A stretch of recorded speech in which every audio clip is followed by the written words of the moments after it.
folks. We were gonna talk about AI, but I can't handle it, so we're gonna skip that for today.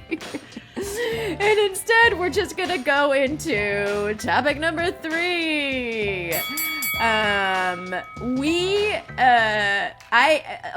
Smut is like... Yes! Smut. Let's just talk about Smut. It is now rising in the ranks of film and television. Shows like Heated Rivalry, Hunting Wives. They're leading the pack and bringing sex to the small screen. There's smut in, like, romance novels. There's a whole new genre of romantasy that's very smutty. There's, like, literary novels like All Fours. I mean, it's kind of a cross-genre phenomenon.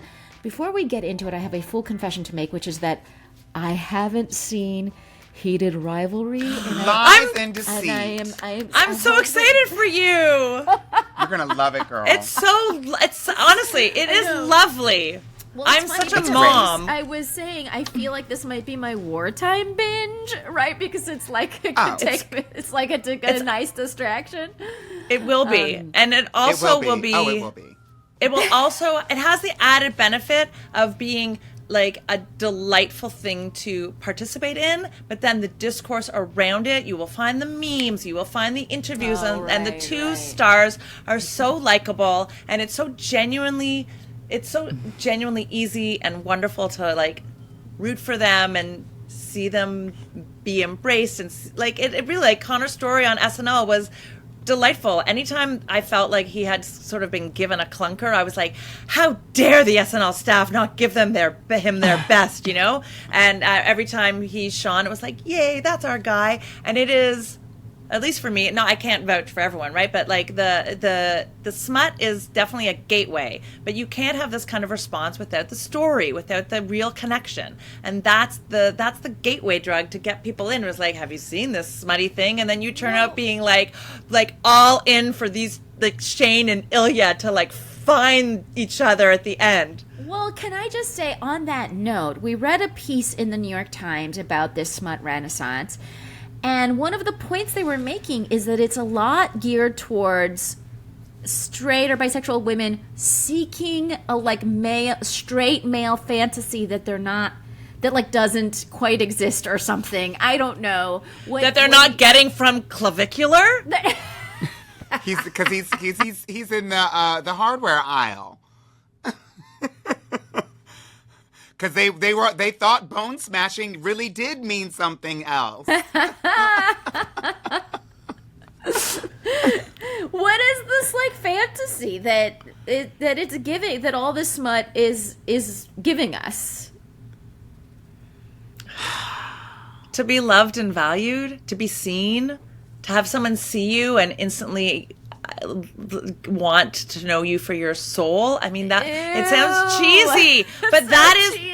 I don't want to give the plot away, but that's kind of what's happening on screen, and at least in Heated Rivalry. There's other stuff, but like what's really happening is like longing and yearning, and that's not just for the bone smash. Ow. You better say that, honey. You know, I do think that Heated Rivalry is in a completely different category. Yes, it's extremely sexual, and so it just by that alone, I guess it deserves to be included in this article, this New York Times article that we read. But confession, I haven't seen everything. I don't know all the other shows and examples for the most part that were in the article.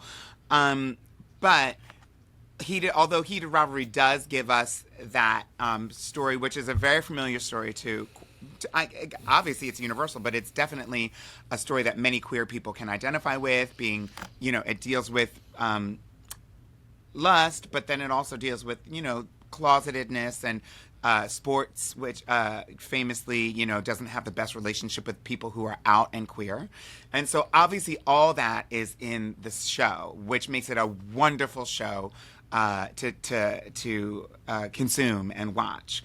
But there is a lot of sex that they'd have to come up with a new rating system if they were still using the like rating system for films anyway that they do you know with this show, because like I look at that Madonna movie Body of Evidence that had an NC-17 rating compared to this. It's just because she poured candle wax on Willem Dafoe.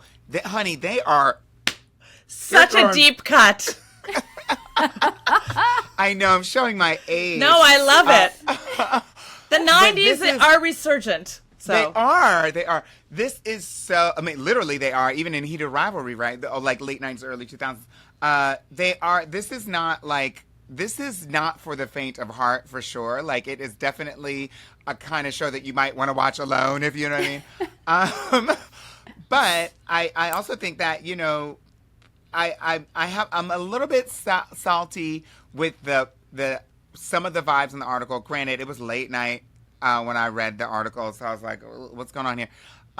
It felt a little bit, there is a conversation to be had about what's acceptable, what's considered smut when it comes to queerness and heteronormative sexual encounters and relationships. Because even though there, you know, it seems like everything's fair game in this article, I do think that a lot of the examples that were brought up seem to have a queer spin or queer edge to them. Either queer, like gay, or queer as in like sexually adventurous, queer, the queerness of it. And so I did notice that in the article. Surprise, surprise. New York Times does not have a very good reputation currently with the LGBTQ plus community.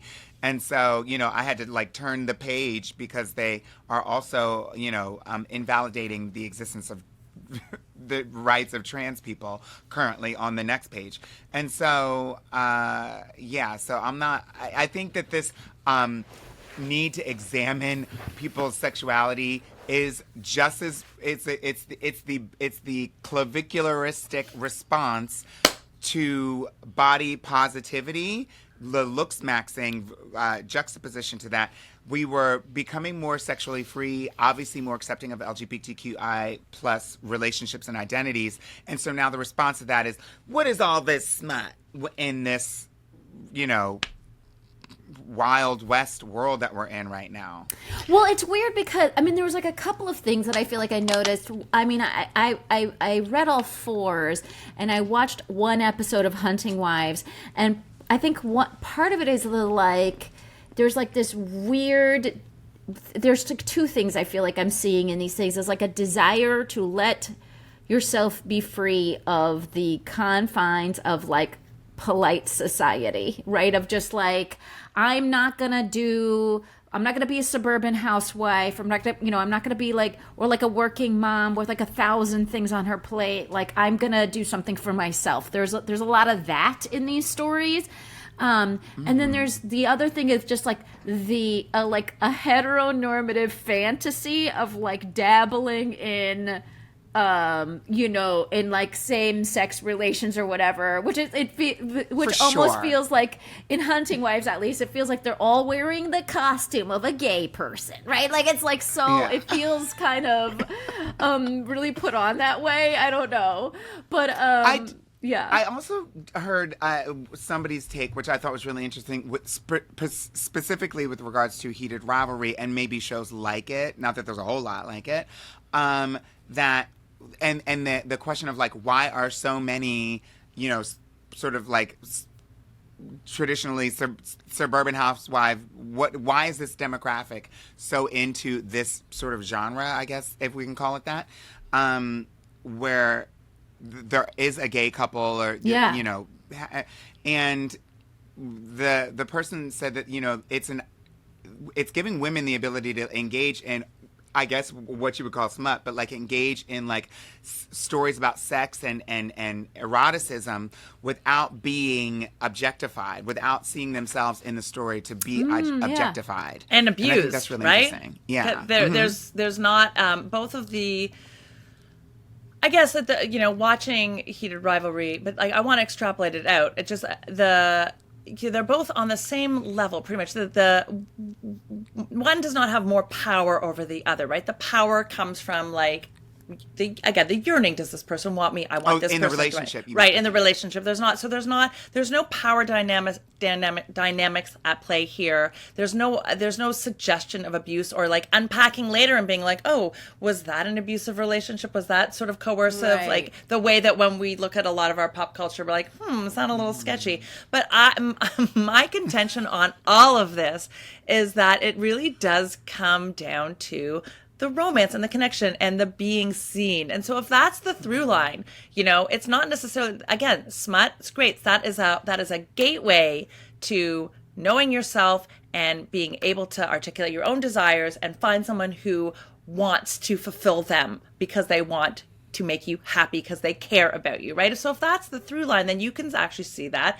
in all of our most beloved entertainment and like a lot of the recent crazes. Like I would argue that there is a through line from Taylor Swift and the Eras tour and that sort of like the mass sort of like girlhood love and like the like self-love, like all the emotional unpacking that Taylor Swift did that was so resonant about women, asserting their value or realizing where they hadn't been treated with value, to this. I would argue that like Beyonce coming out and being such a lightning rod for like what she wants and unapologetically sexual and also, like strong and powerful. Like these are all phenomena that come back around to seeing you, and by the you being the fandom, like the fandom feeling seen and feeling empowered and feeling valued. And where those three things happen, where like you are important, you are cared for, you are valued, then the things you want are valued and the things like that your intrinsic qualities are valued. So this conversation really, like when you were what did you say, the clavicularity of it? I don't remember. Whatever it was, it was great. Good, yeah. But what a juxtaposition between the emptiness of like smashing your face in a hammer so you can stand next to someone who you think doesn't look as good as you, so you can maybe look better than them, like on like the two-dimensional screen of a stupid iPhone, versus two people seeing each other and caring about each other for what they are. And my daughter has forced me to watch Stranger Things. So we just started season 4, but I want, if I may, to call back to the last episode of season 3 where Dustin calls his like nerd girlfriend on the like, the walkie-talkie, and they sing Never Ending Story to each other. Like, because they both like see each other for who they are, and it's these two adorable nerds loving each other for their brains. And that is not so far off from Shane and Ilya, who admittedly do not have too many in-depth discussions over the course of the series. That's true. That's but true. They're not. They appreciate each other for whatever that is. Different definition for deep. Right.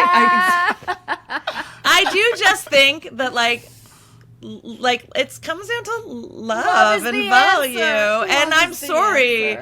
That's kind of what I think. No, that's kind of how fair, I feel. And that's really beautiful. Listeners, what smut are you watching? I am taking suggestions for my wartime smut binging. All right. Ladies and gentlemen, what a fun episode of Fake the Nation that even though we had to get through horrible stuff, I loved doing it with you guys, and I want for people of Fake the Nation to be able to follow you and all the wonderful things that you do. Rachel, where do they do that?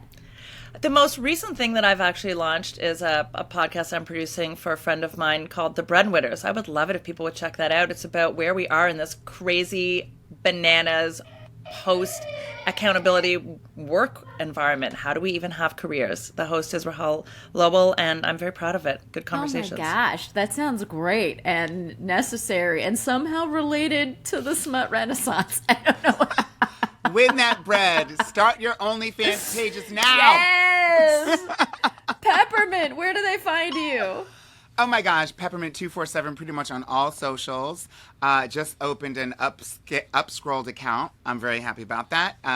Seeming as though we might need to jump ship from some other socials soon. I am really excited because we just wrapped season 3, the third and final season of Survival of the Thickest on Netflix, and I just launched a new tea, a hot tea, a drinking tea, an herbal tea, in partnership with Moody Tea Company. It's a small queer Black-owned business. And proceeds from the sale of the tea, which is called PepperMint's Transcendence, goes to advocates for trans equality who help trans folks, people in the trans community nationally with quality of life issues, legal services, passports, identification. This is a big thing that's at risk right now for trans people.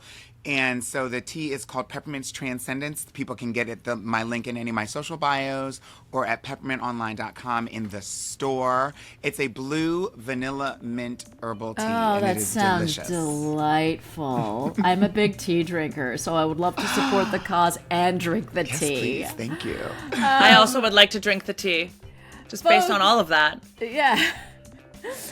Folks, you know where to find me and all the things I do. I'm going to be on Wait, Don't Tell Me this weekend, so tune into that. But I'm also going to be at Wait on April 2nd doing a taping in Chicago. So if you happen to be in the Chicago area on April 2nd, I'd love it if you came and checked it out. It's always a good time.